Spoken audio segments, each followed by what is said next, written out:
তোমালোকক পুনৰ এক নতুন ভিডিঅ'লৈ আপোনালোকক স্বাগতম জনাইছো। তোমালোকক আপোনালোকে কমেন্ট সেকশনত কমেন্ট কৰি আছে যে গভৰ্ণমেণ্ট ইনষ্টিটিউচনৰ বিষয়ে ভিডিঅ' বনাব লাগে।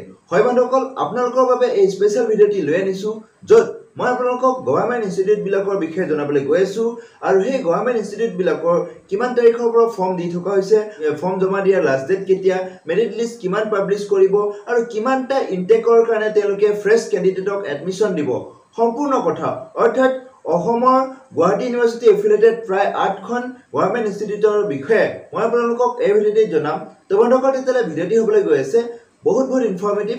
ভিডিঅ'টি শেষলৈকে চাব আৰু এনে ধৰণৰ ইনফৰ্মেটিভ ভিডিঅ' পাই থাকিবলৈ মোৰ এই চেনেলটি এটা পৰ্যন্ত যদি ছাবস্ক্ৰাইব কৰে, ছাবস্ক্ৰাইব কৰি মোক আগলৈ এনে ধৰণৰ নতুন ভিডিঅ' বনোৱাৰ প্ৰেৰণা যোগাব বুলি মই আশা ৰাখিলোঁ। তো বলক আজিৰ মূল ভিডিঅ'টিলৈ আমি আগবাঢ়ো। তো বন্ধুসকল, এইটো হৈছে CTE নগাঁও বা গভ শিক্ষণ মহাবিদ্যালয় যিটো আছে নগাঁৱত আছে, এইটো গভৰ্ণমেণ্ট ইনষ্টিটিউট হয়। ইয়াত কি হৈছে, যিটো ইনটেক আছে তেওঁলোকৰ 100 ইনটেক আছে, তাৰে 90 ইনটেক তেওঁলোকৰ ডেপুটেড টিচাৰ্ছৰ দ্বাৰা ফিল আপ হৈ গ'ল। বাকী 10টা চিট ভেকেণ্ট থাকি গ'ল তেওঁলোকৰ তাত, আৰু সেই 10টা চিটৰ কাৰণে এতিয়া ফ্ৰেছ কেণ্ডিডেটক এডমিশ্যন দিব।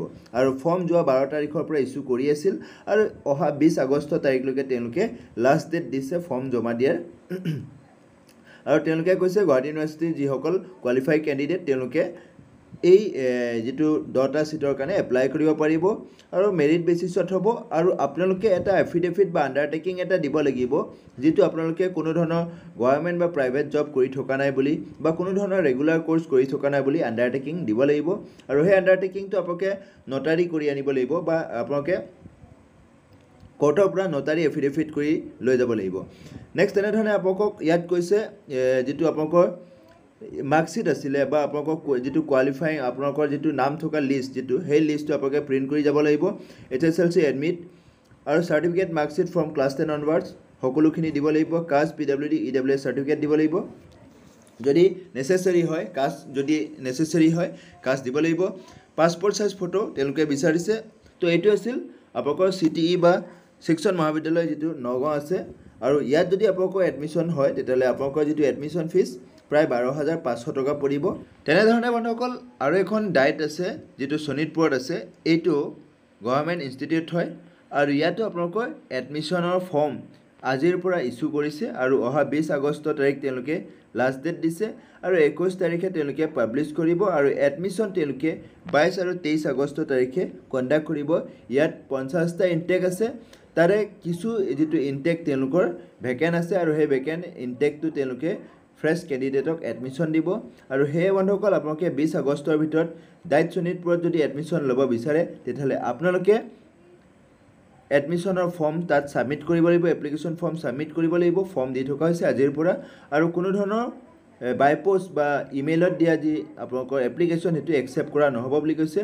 তেওঁলোকে ইয়াত কৈছে যে it is for general information to all qualified students of GUBED CET 2024 that they will have to submit the counseling form by person on or before 20th August up to 4 PM। অৰ্থাৎ আপোনালোকে admission যদি ল'ব বিচাৰে 20 আগষ্টৰ ভিতৰত ফৰ্মখিনি দিব লাগিব, যিটো শোণিতপুৰ বিশ্বনাথ চাৰিআলিত আছে। আৰু আপোনালোকে যদি ডাইট শোণিতপুৰত এডমিশ্যন লয় তেতিয়াহ'লে আপোনালোকৰ যিটো এডমিশ্যন ফিজ প্ৰায় 16,100 টকা পৰিব। তেনেধৰণে বন্ধুসকল আপোনালোকৰ যিটো CTE মঙলদৈ আছে, CTE মঙলদৈতো আপোনালোকৰ যি এডমিশ্যন তেওঁলোকে অহা 19 তাৰিখৰ পৰা পাব্লিছ কৰিব আৰু 21 তাৰিখলৈকে তেওঁলোকে এডমিশ্যন ফৰ্ম দিব। অৰ্থাৎ কেৱল মাত্ৰ 3 দিনৰ কাৰণে ফৰ্ম দিব। 3 দিনৰ ভিতৰত আপোনালোকে এপ্লাই কৰিব লাগিব। Last date admission form submission আপোনালোকৰ 22 তাৰিখ দিছে আৰু 22 তাৰিখৰ পাছত আপোনালোকৰ ফাইনেল মেৰিট লিষ্ট 24 তাৰিখে পাব্লিছ কৰিব। এডমিশ্যন তেওঁলোকে 27 তাৰিখে কণ্ডাক্ট কৰিব 2টা বজালৈকে। আৰু ইয়াত তেওঁলোকে কৈছে interested candidate are requested to collect the admission form along with prospectus costing 200 from the office of the understanding from 11 AM to 2 PM on the above mentioned date. অৰ্থাৎ আপোনালোকে 19 তাৰিখৰ পৰা 21 তাৰিখৰ ভিতৰত এডমিশ্যন ফৰ্ম প্ৰস্পেক্টাছৰ সৈতে আনিব পাৰিব ফ্ৰম CTE মঙলদৈ। আৰু ইয়াত আপোনালোকৰ এপ্লিকেশ্যন ফি বা আপোনালোকৰ যিটো প্ৰস্পেক্টাছৰ যি ফি সেইটো 200 rupees পে' কৰিব লাগিব।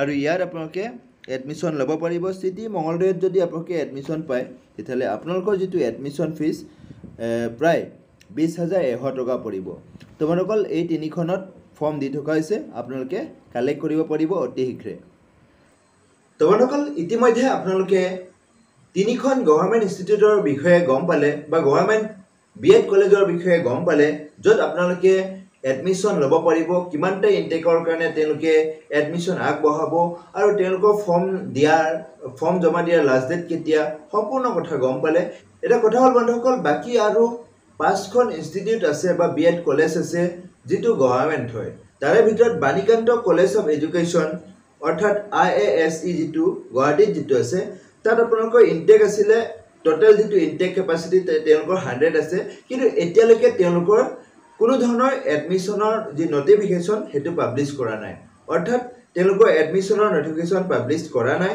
আৰু এডমিশ্যন যদি হয় তাত তেওঁলোকৰ আপোনালোকৰ এডমিশ্যন ফিজ উইদিন 35K ৰ ভিতৰত হৈ যাব আৰু তেওঁলোকৰ যি নটিফিকেশ্যন অহা 19 আগষ্টৰ ভিতৰত তেওঁলোকে পাবলিশ হৈ যাব কাৰণ তেওঁলোকে কি কৰিছে লাষ্ট কিছুদিন আগতে তেওঁলোকে ডেপুটেড টিচাৰ্ছ সকলৰ এডমিশ্যন কণ্ডাক্ট কৰিছে হয় বন্ধুসকল যিমানবোৰ ইনষ্টিটিউট আছে গভৰ্ণমেণ্ট ইনষ্টিটিউট আছে তেওঁলোকে কিছুদিন আগলৈকে তেওঁলোকে ডেপুটেড টিচাৰ্ছ সকলৰ কাৰণে এডমিশ্যনৰ ডেট দিছিল বা এডমিশ্যনৰ সময়সীমা দিছিল আৰু হেতু এডমিশ্যন তেওঁলোকে কণ্ডাক্ট কৰিছে আৰু ৰিমেইনিং যিমানবোৰ ভেকেন্ট থাকিব অহা 19 বা 20 আগষ্টৰ ভিতৰত তেওঁলোকে নটিফিকেশ্যনসমূহ পাবলিশ কৰিব বা অতি সোনকালে আপোনালোকে বা সানডে অৰ্থাৎ অহাকালিলৈ তেওঁলোকে পাবলিশ কৰিব পাৰে তেনেধৰণে কলেজ অফ টিচাৰ এডুকেশ্যন তেজপুৰতো আপোনালোকে নটিফিকেশ্যন পাই যাব উইদিন 19 আপোনালোকে নটিফিকেশ্যন পাই যাব তেওঁলোকৰ কিমান ইনটেক আছে আৰু তেওঁলোকে কেতিয়াৰ পৰা ফৰ্ম দিব আৰু এডমিশ্যন কেতিয়া দিব সম্পূৰ্ণ গম পাই যাব মানে তেওঁলোকে ফৰ্ম এদিন বা দুদিনৰ কাৰণে দিব বেছি দিনৰ কাৰণে নিদিয়ে আৰু গভ বিটি কলেজ গোৱালপাৰা আছে তেনেধৰণে আকৌ